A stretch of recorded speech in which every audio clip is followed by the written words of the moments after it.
I spent the last 5 years mastering Google Ads, and in the process ended up scaling over 439 e-commerce brands. Brands ranging from those barely starting out to also those brands already generating $2 million a month in revenue from Google Ads alone. But across all of these struggling e-commerce brands I've had the opportunity of working with, which just couldn't scale to big numbers, I've seen 5 different commonalities that I want to share with you in this video. The first major reason is due to a lack of product segmentation. Now, you need to understand that Google Ads is a search-based platform. It's a platform where your users come to you after searching for any individual product. This means that you need to be even more careful with the types of products you showcase certain people, because there might be certain people who are already in a very heavy buying intent mood, whereas there's other people who might necessarily not want to buy right now, but maybe more doing window shopping at the moment. When you combine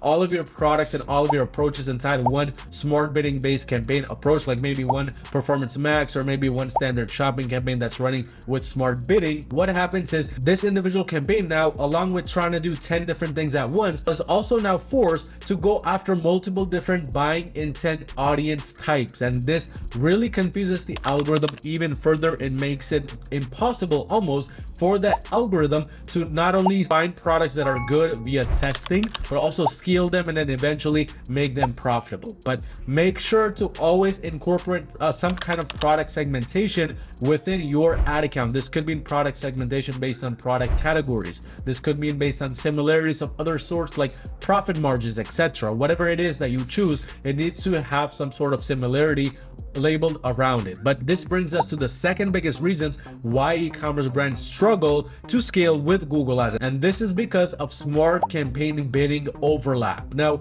what happens is e-commerce CEOs, CMOs, they listen to the first reason why e-commerce brands struggle to scale, and then they go out and they go crazy with product segmentation. In fact, they often end up with the same product in multiple different smart bidding campaigns, whether they do it unknowingly or knowingly. What happens is now, instead of that individual campaign going out and trying to win auctions against your competitors, it's now forced to potentially bid against your own brand, because on an account level, each campaign is acting differently. Each campaign is acting individually. It's a robot. It's not a real human being that understands who your ideal audience is or what your campaigns are trying to do. So as a result, it may end up increasing your own bids. So while proper product segmentation is key, over segmentation is also just as bad and can often prevent you from scaling. So it's about the right balance between having enough campaigns where all of your products now have a decent amount of budget allocated to them, and also having enough of a budget to begin with to be allocated to these products. So if there's one campaign that's running at $100 a day and then another one at $5 a day,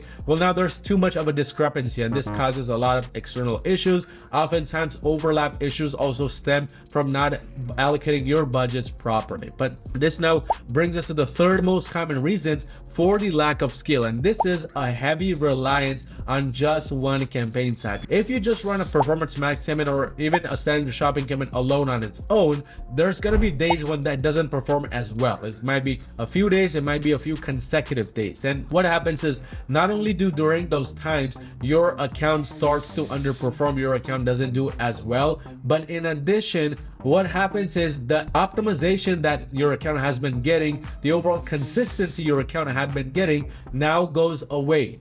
And because of this, your brand starts to lose momentum with Google Ads. Momentum is key for Google Ads scale. For whatever reason, if the momentum is lost, it becomes very difficult to get it back. This brings us now to the next most common reason for a lack of scale, and this is that there is no attention given to the product feed. Now, what you might have done is in the beginning, you may have optimized your product feed with proper SEO techniques. You may have done all of the Google Merchant Center programs, reviews, etc. And you may have put in a lot of effort to get to where you are at the moment. But the problem is, most e-commerce brands, they treat the Google product feed and the Google Merchant Center as a one-time set and forget approach. This causes a lot of external issues, because every single day, even every single minute, if you're running a lot of Google Ads campaigns, your account is getting valuable data, and this valuable data can be then used to make your backend smarter and stronger, because when you do that, then your account now starts going after the new pieces of data points that you added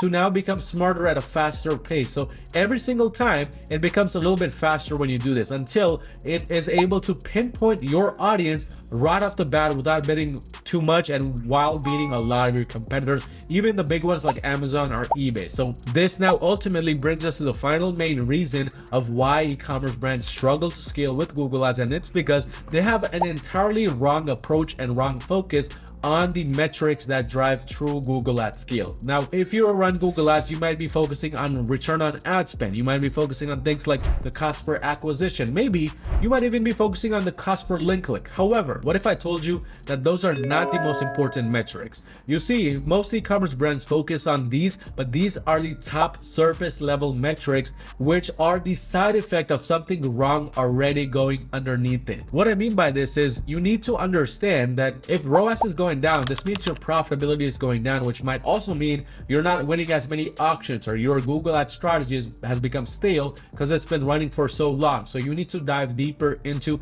the back end. You need to optimize things further, and you need to potentially either set more restrictions within your campaigns or lower the restrictions if you have too many to begin with. These are all kind of the main points that cause ROAS to go down or ROAS to go up. On the other hand, if you notice your cost per acquisition starts to go up, this could mean maybe new competitors entered the market and now your brand is losing more auctions, or maybe you did a change that caused the quality score of your account to go down, and now because of that you're starting to bid higher and higher to get sales. As a result, your CPA is going up and your CPC is going up. Or maybe there's a deeper issue going on within the merchant center, like your merchant center just recently got suspended and you have no idea about this. Maybe there's a lot of new product related errors and issues and warning signs within the merchant center now, and because of that the quality of your feed has gone down tenfold. So all these things are real root causes of ROAS going up or down, or the CPAs and CPCs going up or down. Never just put a band-aid on top of the problem.